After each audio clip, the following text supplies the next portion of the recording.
अचानक आमंत्रण मिलने के बाद मोदी जाने वाले हैं यूक्रेन। यूक्रेन में घुसकर मोदी कर सकते हैं बड़ा ऐलान। पुतिन समेत पूरी दुनिया हैरान। यूक्रेन सरकार के भारत दौरे के बाद सारा समीकरण बदल सकता है। G20 मीटिंग के दौरान भारत पहुंचेंगे पुतिन और ज़ेलेंस्की। हो सकती है बड़ी मीटिंग। 400 दिनों के बाद यूक्रेन में पुतिन की भयंकर जीत के बाद अब फिनलैंड पर विस्फोटक हमले की तैयारी में रूस। युद्ध के बीच किम जोंग ने अपने 5 लाख से ज्यादा खूंखार सैनिक पुतिन के हवाले किए। फिनलैंड तो दनादन नाटो में शामिल हो गया, लेकिन इस कारण नाटो में नहीं शामिल हो पा रहा यूक्रेन। सच्चाई जानकर पूरी दुनिया हैरान। दोस्तों, अभी खबरों को एक एक करके जानेंगे, लेकिन आइए सबसे पहले मुख्य खबरों को जान लेते हैं। भारत के राष्ट्रपति भवन में अचानक प्रकट होकर ऋषि सुनक की पत्नी ने भारत समेत पूरी दुनिया में तहलका मचा दिया था। लेकिन अब यूरोप से एक और बेहद खास महिला भारत आ रही हैं, जिनकी यात्रा पर विदेश मीडिया टकटकी लगाकर नजर बनाए हुई है। वीडियो में आकर जानेंगे कि आखिर क्यों पीएम मोदी के यूक्रेन जाने को लेकर खबरें तेज हो गई हैं। इस वक्त पूरी दुनिया में ये चर्चा चल रही है कि युद्ध के बीच यूक्रेन सरकार अचानक भारत पहुंच रही है। युद्ध के बीच यूक्रेन सरकार का भारत आना रूस, चीन समेत पूरे यूरोप के लिए सबसे बड़ा सस्पेंस बन गया है। यूक्रेन का हर नागरिक इस वक्त मोदी को अपना मसीहा मान रहा है। यूक्रेन चाहता है कि भारत में आयोजित G20 मीटिंग के दौरान ज़ेलेंस्की को मीटिंग में बुलाकर यूक्रेन की मदद करे और उसे मानवीय सहायता पहुंचाए। हालांकि भारत ने रूस के राष्ट्रपति पुतिन को G20 में आने का न्योता दे दिया है, लेकिन अब तक भारत ने ज़ेलेंस्की को G20 में आने का न्योता नहीं दिया है। G20 का मेजबानी करते हुए भारत का ये अधिकार है कि वो किसी भी अन्य देश को G20 समारोह में स्पेशल गेस्ट के तौर पर बुला सकता है, जो इस समूह के मेंबर नहीं है। अगर G20 के दौरान ज़ेलेंस्की और पुतिन एक साथ भारत में आते हैं तो यूक्रेन युद्ध को रोकने में मोदी बड़ी भूमिका निभाकर पूरी दुनिया में छा सकते हैं। हालांकि अगर भारत ने ज़ेलेंस्की को इनवाइट किया तो रूस बेहद नाराज हो जाएगा। ऐसे में आप अपनी राय नीचे कमेंट में बताइए कि क्या G20 के दौरान ज़ेलेंस्की को इनवाइट करना चाहिए या नहीं। आप सभी जानते हैं कि कुछ दिन पहले ही चीन के राष्ट्रपति युद्ध रुकवाने के लिए पुतिन से मिले थे, लेकिन वो बुरी तरह विफल रहे। माना जाता है कि जिनपिंग ने ज़ेलेंस्की से बात करके भी युद्ध को खत्म करने की पूरी पेशकश की थी, लेकिन चीन इतना बड़ा विश्वासघाती देश है जिस पर ना तो यूक्रेन भरोसा कर पाया और ना ही रूस।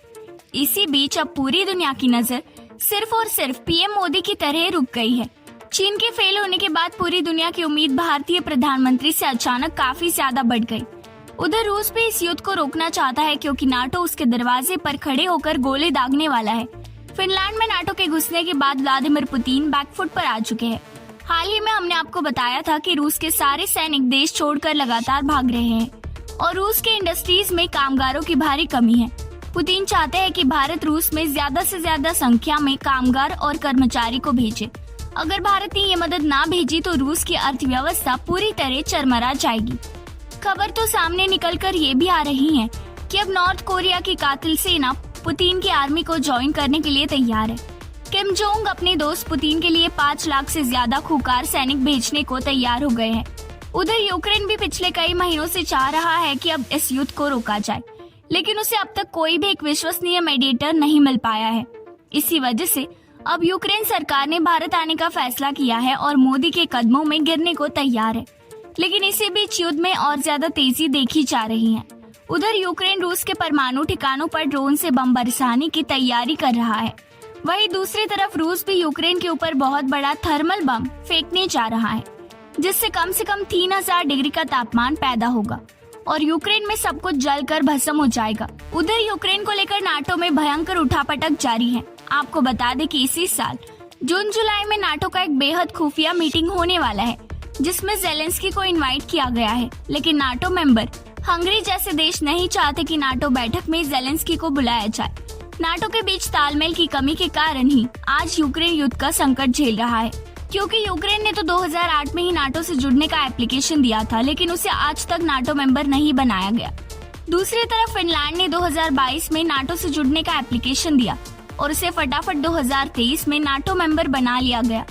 इस दोहरी रवैया के कारण ये साफ हो जाता है कि आज भी नाटो में कई ऐसे देश हैं जो यूक्रेन को नाटो में शामिल होना नहीं देना चाहते और वो यूक्रेन की बर्बादी देखना चाहते हैं। दूसरी तरफ देखा जाए तो यूक्रेन युद्ध के 400 दिन बाद रूस लगभग जीत के कगार पर पहुंच गया है। पिछले 400 दिनों में रूस ने नाटो और अमेरिकी हथियारों को बुरी तरह धूल चटाई है। इस वक्त यूएनएससी की कमान भी रूस के हाथों में है और वो अपने अनुसार नियमों को तोड़ फोड़ रहा है। जब चाहे तब रूस इमरजेंसी मीटिंग बुलाकर बड़े ऐलान कर देता है। लेकिन अमेरिका और नाटो ने यूक्रेन का समर्थन करके इस युद्ध को और लंबा खींचना चाहता है ताकि भय का माहौल बना रहे और हथियार मार्केट का बाजार गर्म रहे। फ्रांस के राष्ट्रपति जिनपिंग के साथ चाय पीने और युद्ध रुकवाने का ढोंग करने चीन पहुंच गए हैं। लेकिन वो भी नहीं चाहते कि युद्ध रुक जाए, क्योंकि अगर युद्ध रुक गया तो फ्रांस के हथियार कैसे बिकेंगे। यूक्रेन के कई बड़े इलाकों में यूक्रेनी सैनिक बुरी तरह सरेंडर कर चुके हैं। यूक्रेन धीरे धीरे करके अपना जमीन खोते जा रहे हैं। रूस अब यूक्रेन को नहीं बल्कि अमेरिका को सरेंडर करने की तैयारी कर रहा है। रूस ने खुला ऐलान करते हुए कहा है कि अब युद्ध तभी रुकेगा जब नया वर्ल्ड ऑर्डर स्थापित होगा।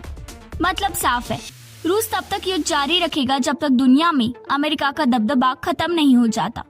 बताया जा रहा है कि यूक्रेन जीतने के बाद पुतिन फिनलैंड पर अगला आक्रमण कर सकते हैं, जिसके बाद वर्ल्ड वॉर की शुरुआत हो जाएगी।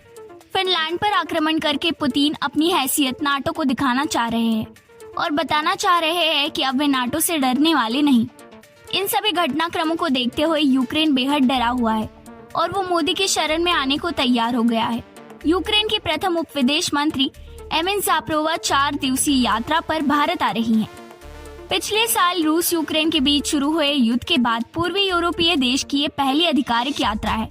विदेश मंत्रालय ने एक बयान में ज़ापरोवा की भारत यात्रा की घोषणा की। इस दौरान दोनों पक्षों के द्विपक्षीय संबंधों पर चर्चा करने, यूक्रेन की मौजूदा स्थिति और आपसी हित के वैश्विक मुद्दों पर विचारों का आदान प्रदान करने की उम्मीद है।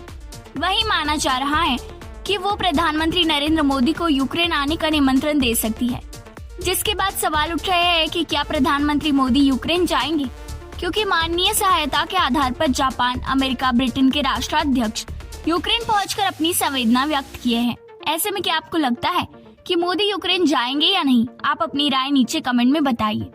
बता दें कि पिछले साल 4 अक्टूबर को यूक्रेन के राष्ट्रपति जेलेंस्की के साथ प्रधानमंत्री नरेंद्र मोदी के फोन पर बातचीत की थी।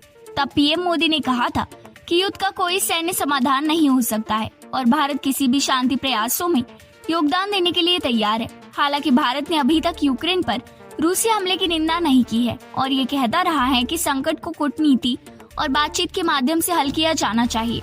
विदेश मंत्रालय ने कहा कि भारत यूक्रेन के साथ मधुर और मैत्रीपूर्ण संबंध और बहुमुखी सहयोग साझा करता है। मंत्रालय के बयान में कहा गया, कूटनीतिक संबंध स्थापित करने के पिछले 30 वर्षों में दोनों देशों के बीच द्विपक्षीय सहयोग ने व्यापार, शिक्षा, संस्कृति और रक्षा के क्षेत्रों में महत्वपूर्ण प्रगति की है। ये यात्रा आपसी समझ और हितों को आगे बढ़ाने का एक अवसर होगी। वीडियो कैसा लगा जरूर बताइए और चैनल को सब्सक्राइब कीजिए।